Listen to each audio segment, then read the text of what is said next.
Nyakaramoga Juang ageno ni ichiew e yono makare kamoro maroma intie kao thuolo ni makende marwaki e chenro mar nonro mar Oboke kawuono chieng' wuok tich tarik 19 dwe mar 7 higa mar 2021. Nyinga Chris Owino. Kaka pile wan kod oboke adek: Daily Nation, The Standard kod The Star. Oboke mokwongo wan kod oboke mar Daily Nation. Thor mar wach enyimo oboke mar Daily Nation and why Uhuru faces a big dilemma. Why Uhuru faces a big dilemma. As he works towards completing his Big Four agenda projects, a key plank of his legacy, pressure is piling from competing quarters to name his successor, both in his Mount Kenya backyard, where he is the de facto kingpin, and the race for the State House. Jatend piny owacho Uhuru Kenyatta iwacho ni sani ni kod midhiero mapek ewi keto e tim agenda mag Big Four e gwelo jago madhi kao kare kaka okebi mag Mount Kenya region ka achiel kod jago madhi kao kare ker mapacho ka e yiero maduong' mabiro. Iwacho ni ker Uhuru Kenyatta ni kod midhiero maduong', wich bar maduong' ewi tieko projects mag Big Four ka achiel kod gwelo okebi mag oganda maok Mount Kenya region ka achiel kod siro lwedo ng'ano madhi laro kom ker e yiero maduong' mabiro. Weche adek gi iwacho ni miyo jatend piny owacho Uhuru Kenyatta wich bar moloyo nikech odong' kod thuolo matin, to bana mondo thuolo modong' matin oketi e tim mag Big Four agenda. Big Four agenda gin projects ma jatend piny owacho Uhuru Kenyatta ne osingo mar kete tim e thuolo mar ariyo mar apis. Ker bende dwaro ni ogwel ng'ano madhi kao kare ka jaloso kendo kebe mar siasa mag joganda maok Mount Kenya region, mano Mount Kenya kingpin, ka achiel kod siro lwedo ng'ano madhi kao kare ka ker mapacho ka yiero maduong' mabiro. Koro weche adek gi iwacho ni miyo jatend piny owacho Uhuru Kenyatta wich bar moloyo keto e tim agenda mag Big Four, gwelo jago madhi kao kare kao jatend oganda maok Mount Kenya region, ka achiel kod gwelo jago madhi kao kare ka ker mapacho kae e yiero maduong' mabiro, to moloyo e tim handshake moting'o Raila Odinga, oting'o Musalia Mudavadi, Kalonzo Musyoka kod Moses Wetangula ka achiel kod Gideon Moi. Ker kian to ogwel ng'ano kuom jotelo ang'wen mag tim handshake gi mondo dhi okao kare kaka ker e yiero maduong' mabiro, ka achiel kod ng'ano modhi gwelo kaka jatend oganda mag Mount Kenya region motelo ne yiero maduong' mabiro. Magi midhiero ka achiel kod wich bar momako jatend piny owacho Uhuru Kenyatta. Ito boke mar adek lose wi jopuonj mosebedo ka rwako uniforms mag jopuonjre. Jopuonj, nitiere jopuonj moko ma girwako uniforms mag jopuonjre, koro ikian to seche moko nyalo dhi skul to tami ni in kod japuonjre koso in kod japuonj, nikech nitiere jopuonj marwako uniforms mag jopuonjre e skunde mag gipuonje. Ito boke mar ang'wen loso ewi midhiero mokwako jatend piny owacho Uhuru Kenyatta ewi weche ang'wen. Wach mokwongo mamiyo jatend piny owacho Uhuru Kenyatta wich bar en ni thuolo dong' matin to pok oketo e tim Big Four agenda mage. Wich bar mar ariyo en ni okian ogwel ng'ano kaka jatend oganda mag Mount Kenya region motelo ne yiero maduong' mabiro. Ka midhiero mar adek, ker kia ni osir ng'ano lwedo e kin jotelo ang'wen mag riwruok mar NASA moting'o gai mar ODM Raila Odinga, jatend duond od bura mar ANC Musalia Mudavadi, jalup ker machon mano Kalonzo Musyoka, koting'o nyaka jatend duond od bura mar KANU Gideon Moi. Ker kia ni to osir ng'ano lwedo e kin jotelo ang'wen gi mondo dhi okao kare ka ker mapacho kae tok yiero maduong' mabiro. Magi wich bar masani koro omako jatend piny owacho Uhuru Kenyatta. E kinde motemo neno to ng'ano modhi gwelo mondo okao kare yiero maduong' mabiro, Big Four agenda bende pod orite. Midhiero machielo oken oyier ng'ano ka kingpin mar Mount Kenya region, jatend oganda maok Mount Kenya region motelo ne yiero maduong' mabiro. Ito boke mar abich, Jalup ker William Ruto ogolo siem mager ne jogo mapiem kod laro kom ker e yiero maduong' mabiro, konyisogi ni giikre na yamo mapek mar siasa midhi kelo kod duond od bura mar UDA mabiro bang' kane gise loyo kom od bura ma Kiamba yiero madundo mokalo. Jalup Ker William Ruto ogolo siem mager ne jogo mapiem kod laro kom ker e yiero maduong' mabiro ka onyiso gin giikre ne yamo mapek mar duond od bura mar UDA. Ruto owacho ni UDA biro kod yamo mapek bang' kane gisekawo kom od bura ma Kiamba e yiero madundo mokalo. Ito Oboke mar 6, ogai mar ODM Raila Odinga owachore ni sani koro oseketo kenge madito mar neno ni gwenge mag Nyanza oriwore kendo loso kod duol achiel motelo ne yiero maduong' mabiro. Raila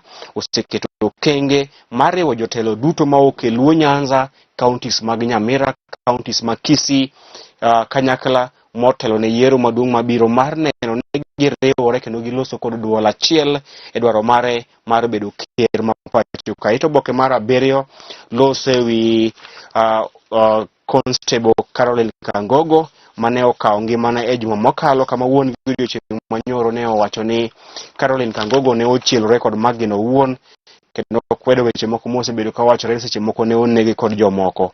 Ito Oboke mar 8 loso wi masira mane otimre e gwenge mag Malanga e kar od bura mag Geme County ma Siaya odiochieng' manyoro e kinde ma trela mar petrol ne opodho kendo mako mach mane onego ji maromo 13 e wang' apaya maduong' mowuok Kisumu kochomo Busia.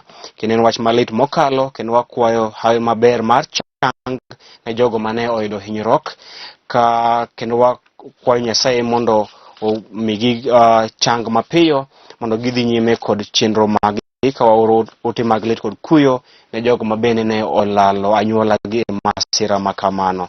Mano nyaka Ito Oboke mar 9 kama loso kama jogo mane otony masira makamano ne olero jofwamb weche kaka ne gitony e lwet kata e lak tho bang' ka masira makamano otimre e gwenge mag Malanga e kar od bura mag Gem. Ito Oboke mar 13, 14, 15 gin pach jondiko kaachiel kod pach josomo nyaka goro mar katun weche moko e counties be ni oboke ni e Ito Oboke mar 17 kaachiel kod weche moko e pinje moko. Tok Oboke mar Daily Nation, duol mochung' ne ndiko jopuonj e pacho kae TSC chano ndiko jopuonj maromo 9,000 higani. Duol mochung' ne ndiko jopuonj e pacho kae Teacher Service Commission TSC chano ndiko jopuonj maromo 9,000 e higani ka interviews mag jogo ma idhi ndiko dhi chakore ayanga e jumani, kama TSC dhi chako timo interviews na jogo mag idhi ndiko ka jopuonj maromo 9,000 e pacho kae, kama jopuonj maromo 35,000 oseoro kwayo mar mondo onon gi kata omigi thuolo mar bedo jokanyo mag TSC e pacho kae. Oboke mar 2 an kod oboke mar The Standard. Oboke mar 2 an kod oboke mar The Standard. Thor mar wacho nyimo oboke mar The Standard en Tuju and Murathe defiant as party wars explode. Tuju and Murathe defiant as party wars explode.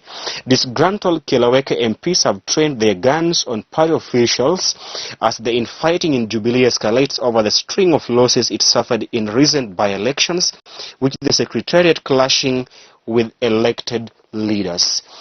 Lweny masani koro omako duond od bura mar Jubilee e kind jo od bura kaachiel kod jotelo mag duond od burano mabiro kalore kod duoko marach ma duond od bura mar Jubilee osebedo ka yudo e yiero madundo e pacho kae.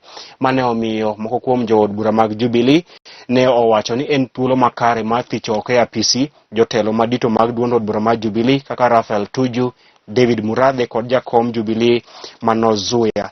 Jo od bura ne osingo mathicho oko e apisi David Murathe, Raphael Tuju kaachiel kod chairman mar Jubilee Manozuya kuom mano magiwacho ni koso nyiso telo makare ne duond od bura mar Jubilee bang' ka Jubilee ne olo e yiero madundo ma Kiamba. Kata kamano Murathe kod Tuju oramo ni gin ok gibiwuok e apisi kendo giwacho ni gin e Jubilee kendo ok gibiwuok to doko ni jo od bura mag Jubilee ne obwogo mathicho gi oko e apisi kaluwore kod duoko marach ma Jubilee osebedo ka yudo e yiero madundo e pacho kae. Ito Oboke mar 3 lose wi masira marach mane otimore e gwenge mag Malanga e kar od bura mag Geme County ma Siaya bang' ka trailer mar petrol ne opodho kendo muoch maweyo ji 13 ka owito ngimagi ka ji maromo 24 bende ne owe kod hinyruok marach. Oboke mar 4 loso ewi chenro mar Universal Health Coverage mane ochakore kata kamano chenro makama ne opodho kendo dhano kendo chomo kure.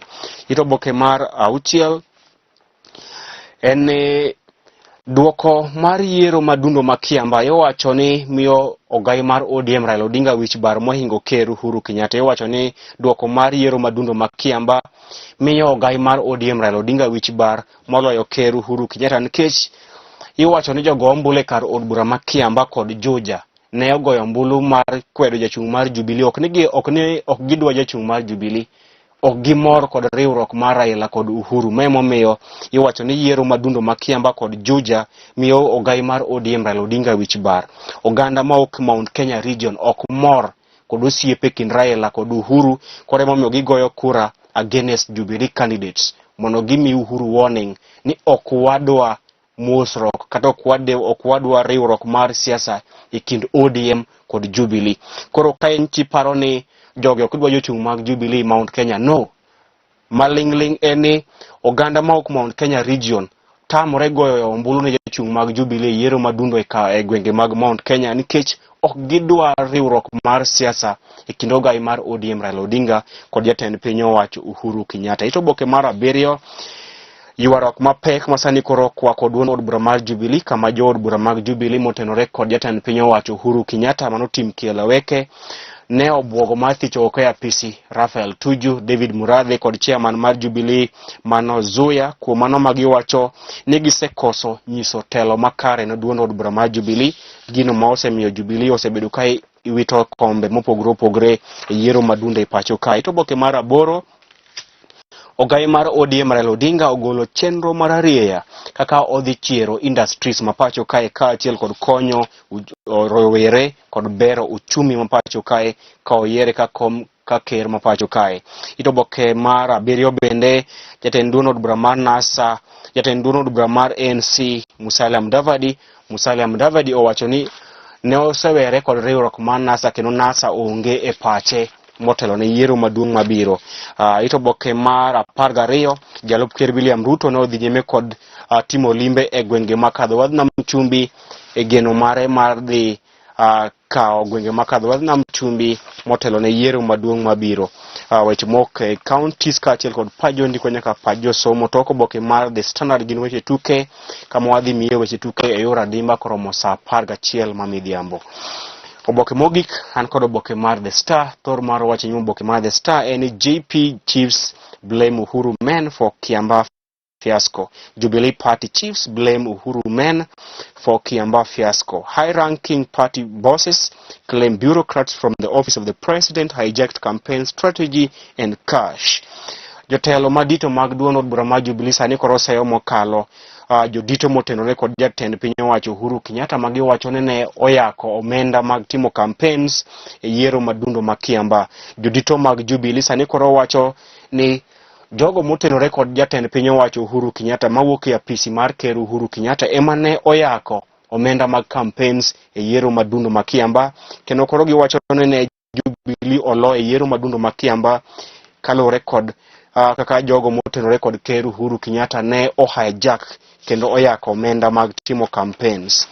Oboke mar 4 nyaka oboke mar 5 loso mana e wi ywaruok kendo duond od bura mar Jubilee kama koro jotelo madito wacho ni apisi mar ker ema ne omiyo duond od bura mar Jubilee olo e yiero madundo makiamba, kagiwacho ni moko kuom jodito e piny owacho mar Jubilee apisi mar ker ne oyako omenda mag campaigns kendo ketho campaign strategy mag Jubilee. Oboke mar 6 ogai mar ODM Raila Odinga ne ogolo lai malong'o kaka odhi chiero industries mane opodho e pacho kae. Raila ne olero kaka odhi chiero uchumi mapacho kae kaachiel kod chiero industries mane opodho e pacho kae ka oyiere ka ker e yiero maduong' mabiro. Oboke mar 7 lose e wi ywaruok e kind judiciary kod piny duol mar kata od bura maduong', kama od bura maduong' oramo ni ka judiciary otamre biro e nyim committees mag od bura ok gidhi miyo judiciary kata migawo mar doho omenda mar budget manyien mabiro. Oboke mar par loso ewi chenro mar miyo oganda chanjo mar COVID-19. Mano bende makelo giko nonro mar Oboke odiochieng' ma kawuono ne alidho ni alidho. Nyalo kawo thuolo mari mar mondo dhi nyiewo oboke momori kendo isom nyaka agaja mar kwano kaachiel kod agaja mar meli. Oriti masani nyinga Chris Owino.